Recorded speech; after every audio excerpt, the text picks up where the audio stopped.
So notice we obviously have a figure question here, a graph, but we also have a question that sounds like the one we just did, number 11, where we need to support the biologist's claim. So I think this is going to be a little harder than some of the other figure questions we've seen, but I still think of it mostly about the graph, right? So we need to be able to understand it, but let's understand the paragraph first and see what the biologist's claim actually is.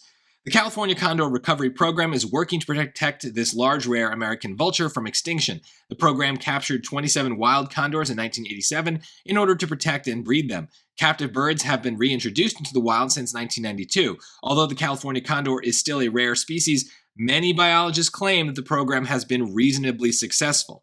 So how do we know it's successful? We could just go to the condor graph here and see, well, it seems like there's more wild condors than there were. So that seems good. I don't know.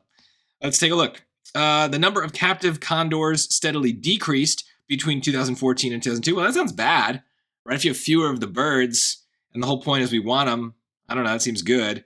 It seems bad that we would be decreasing them.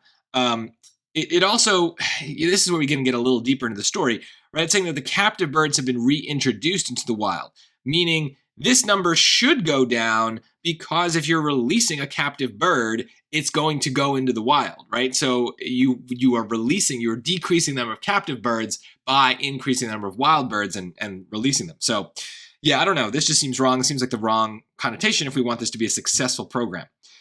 B, the numbers of California condors living both in captivity and in the wild decreased only slightly from 2019 to 2020. Well, again, that seems bad, right? The whole point is if it's successful, they shouldn't decrease at all, I would guess. So I don't know. That doesn't seem right. C, the difference between the number of captive and wild California condors remained relatively steady between 2014 and 2017. Okay, is that true? Yeah, well, no, because, I don't know, this seems to be a lower gap than this. That just seems wrong completely. So this is just factually false, right? And sometimes that happens where an answer choice doesn't even match with the graph. I guess I didn't even really check that for the others. The number of captive condors steadily decreased. I don't know. Actually, it kind of looks like it's increasing a little bit. So this might be false as well. And then B, the number living in captivity in the wild decreased only slightly. Yeah, that seems right. That seems true. Let's look at D. The number of wild California condors increased overall from 2014 to 2020 and exceeded the number of those living in captivity. Yeah, okay. That kind of matches what we said, right? If it's successful at releasing birds into the wild, then more wild birds seems like a measure of success, right? So this is true. It is increasing overall, right? From 2014, it's down here, all the way to up here. It's whatever, another 100 or so. And yeah, it is exceeding the number in captivity.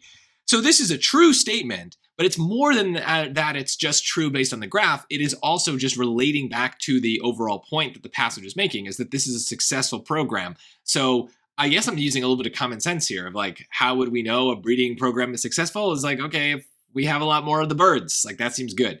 So you don't really want to be bringing in your outside assumptions or anything like that, but sometimes it's a very easy, obvious assumption, and that's when it's okay.